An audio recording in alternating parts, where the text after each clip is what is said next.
Alright guys, Mr. G back with more Foundation, this absolutely gorgeous medieval city builder. And today we finally have upgraded from rustic church to stone church. So our village is a little over 100 people, and these guys need their ability to go worship. They need more faith. We gotta build them a church. So let's go ahead and design that. We're gonna cover just the build of this from start to finish. Don't worry, we're gonna speed it up because it's gonna take ages. Never has a game made me feel so much like I was actually in the book Pillars of the Earth by Ken Follett. Great book. If you're into this game, definitely go check it out.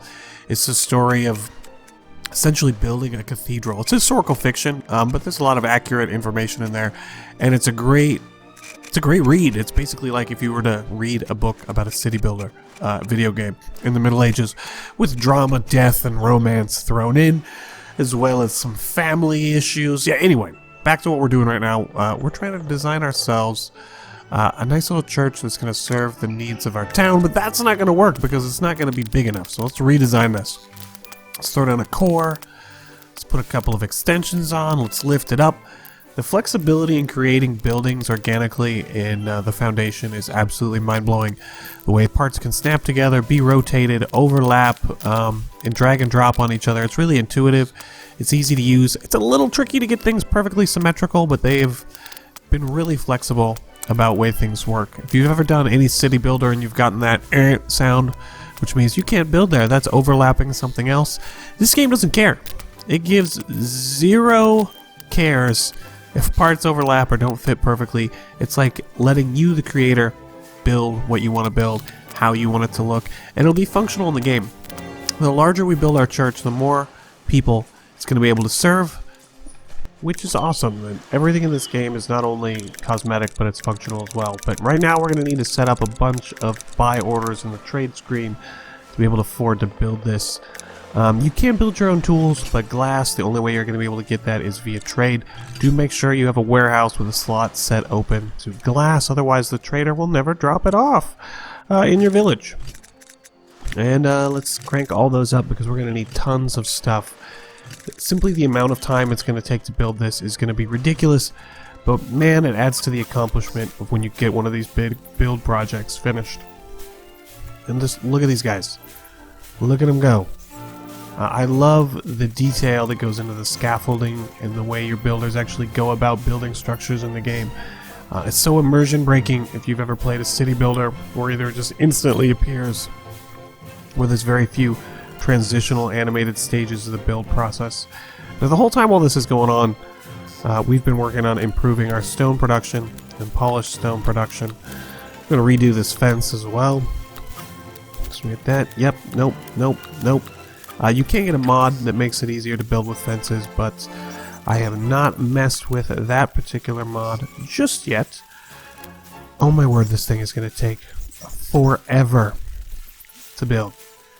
We need more resources, we need more builders, we need more everything, which is what I realized as soon as I built this.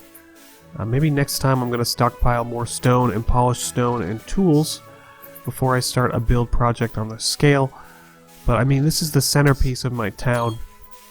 The next video I'm going to do, we're going to be building a keep on the hill right behind this particular church. I'd like to kind of model it after the fortress in Salzburg, Austria, which just get to visit a bunch of really cool castles. In December, a big German road trip through Austria as well. I've seen some really great castles over the years. And it's just fun building these little medieval villages and modeling them off of real structures.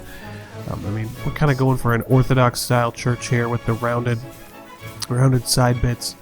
But that's what I absolutely love about this game, is that you can make monasteries and castles and keeps in your manor. And everybody's looks unique and individual because of the way you can use different parts to create your buildings. If you're into that in vehicles, I do a whole series, if you're new to the channel, Crossout, which is vehicle building. But I'm really loving this one for just building, and the creative format that we can do it in. Are we almost done? Please tell me we're almost done. Nearly, you can see, just about finished. There we go, we're done? We're done?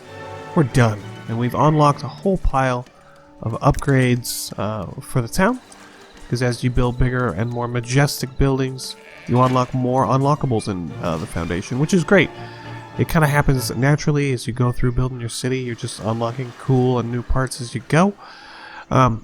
You also do have citizens' demands, which get increasingly higher as you go along. Pro tip, don't promote everybody all the time, because the more you promote them, the less work they actually do, because they have to spend so much time fulfilling all their extra needs. What? This isn't going to serve all the people in our city? We need to make it bigger.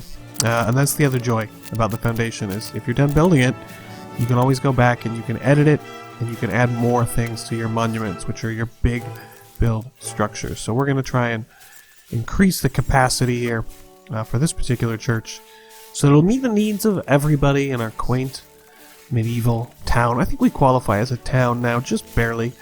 We're over 100 people by a bit. We gained quite a few people in the process of trying to get this thing built. Come on! Hopefully it doesn't take quite as long as the first go around. But it sure is nice just coming in to check in and seeing little parts get completed on your building while you're doing other stuff in the town. Just look at those guys go. Look at them go. And it runs pretty decent on my computer, which only has an i5, but I don't know how much the SSD helps, and having extra RAM helps. I guess the game starts to lag a little bit more around 300 people or so, but I've got a ways to go before I hit that population marker, and we just need to finish this church. And hopefully we don't need to make it too much bigger, otherwise we're going to have to find a different location for it. I'm kind of thinking I need to move my market, and I'd like to add some graveyards out in front, which is just cosmetic at this point, but there we are. She's done. And that should serve the needs of just about everybody else in our town, faith-wise, nearly. And stay tuned on the channel, like and subscribe if you're into the Foundation. I'll be covering more of it because I absolutely love this game. Mr. G out.